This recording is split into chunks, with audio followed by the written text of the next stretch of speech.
Assalamualaikum warahmatullahi wabarakatuh.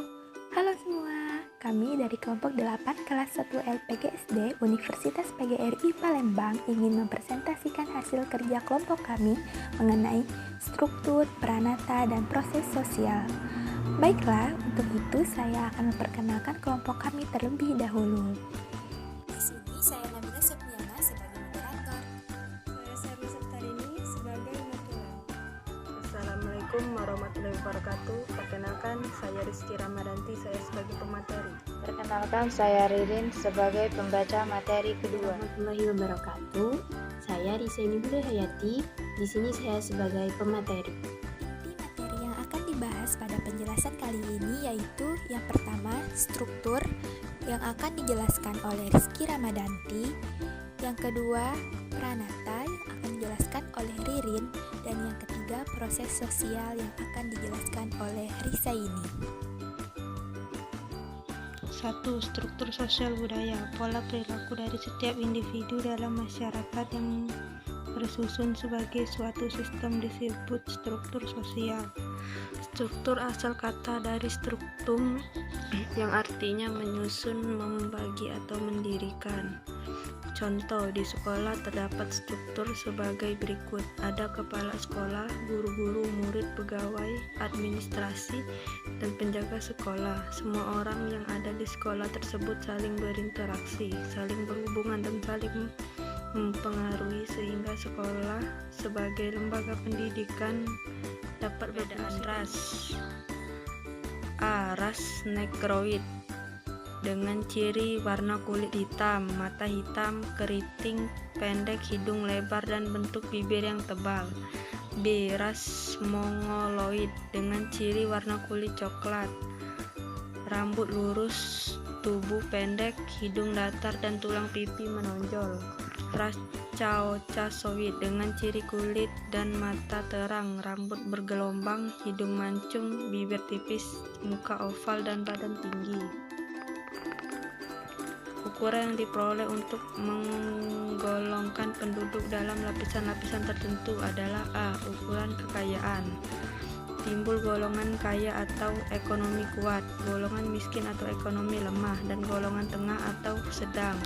Ukuran kekuasaan. Timbul golongan penguasa dan yang dikuasai.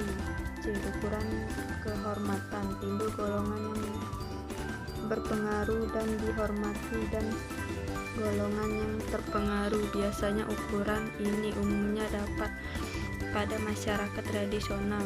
Di ukuran ilmu pengetahuan, timbul golongan cendekiawan dan masyarakat biasa.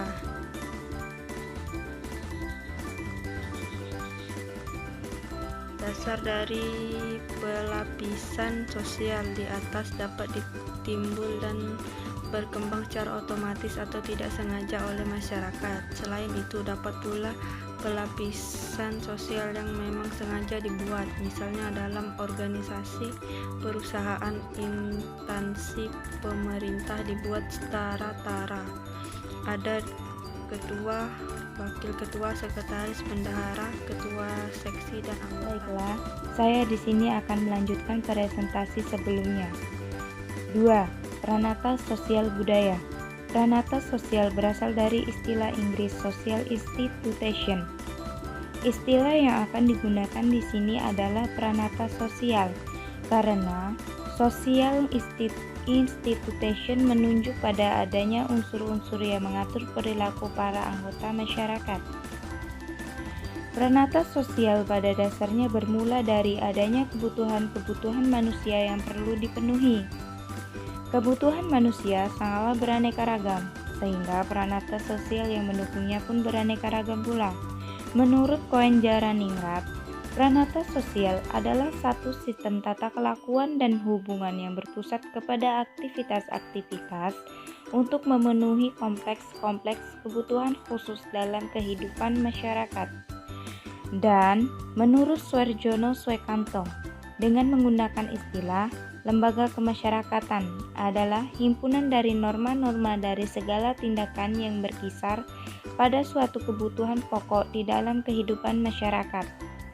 Peranata-peranata sosial yang dibentuk oleh masyarakat dengan tujuan untuk memenuhi kebutuhan-kebutuhan pokok manusia mempunyai fungsi-fungsi sebagai berikut.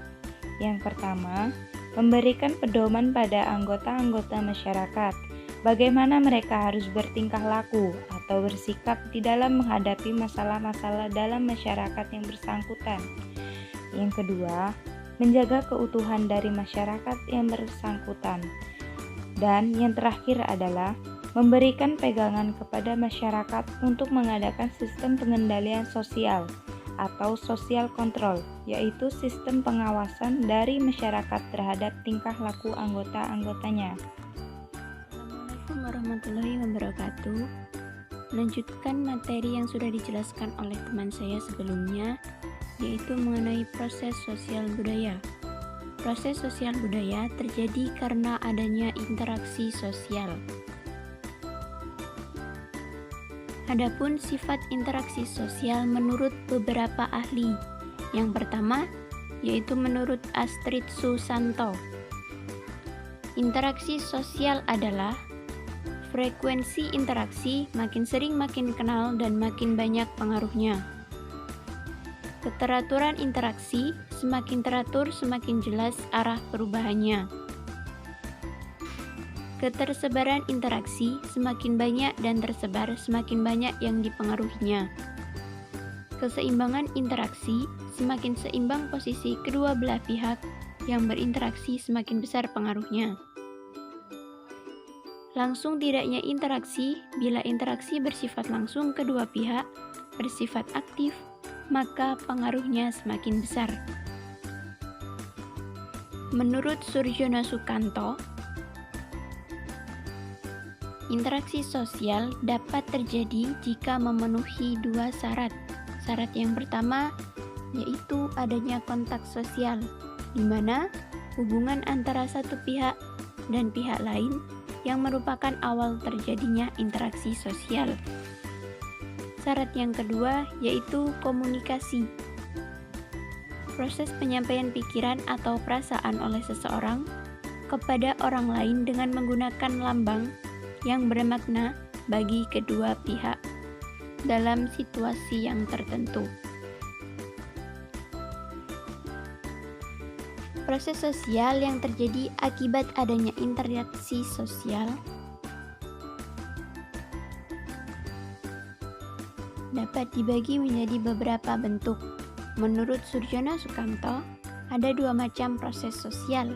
Yang pertama, yaitu proses yang asosiatif, yang terbagi menjadi tiga, yaitu kerjasama, akomodasi, dan asimilasi. Yang kedua, yaitu proses yang disosiatif, terbagi menjadi tiga juga, yang terdiri atas persaingan, contravention, pertentangan atau pertikaian. Adapun tiga bentuk kerjasama yaitu bergantung, co-optation, dan coalition.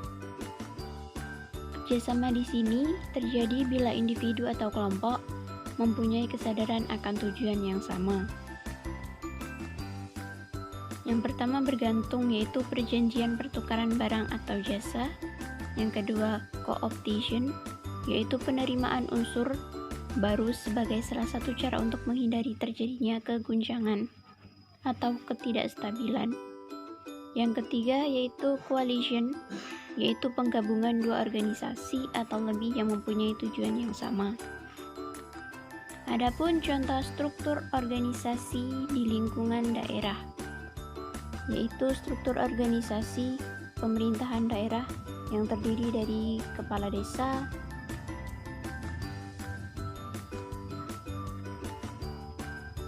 sekretaris desa, dan beberapa kaur yang dibagi lagi menjadi dua, yaitu pelaksana dan kewilayahan.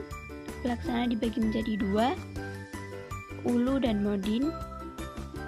Kewilayahan dibagi menjadi tiga, kepala dusun 1, kepala dusun 2, dan kepala dusun 3.